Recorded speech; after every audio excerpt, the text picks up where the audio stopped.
Nessuna malattia grave certificata che potesse spingere Franco Gellussic a un gesto così drammatico. Probabilmente la tragedia consumatasi nella casa di via Toniolo a Casale sul Sile non avrà mai una vera risposta. Se esiste, resterà chiusa nei pensieri annebbiati dalla depressione del 73enne, capace di sferrare la coltellata mortale alla schiena dell'amata moglie Flora e di scrivere subito dopo poche righe sconnesse prima di impiccarsi.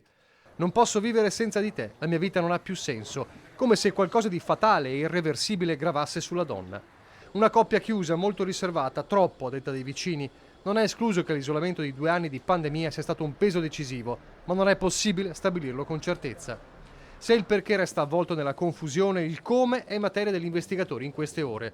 L'autopsia lunedì prossimo dovrà collocare temporalmente l'omicidio-suicidio, almeno 3 giorni prima del drammatico ritrovamento da parte di una delle figlie, e accertare che quella coltellata tra le scapole sia stata il colpo fatale.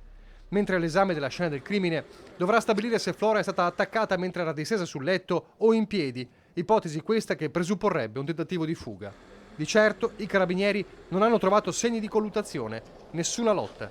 Una disperazione interiore maturata in chissà quanto tempo e chissà quanto sottovalutata, prima di quel fendente che ha chiuso nella tragedia la storia d'amore di una coppia.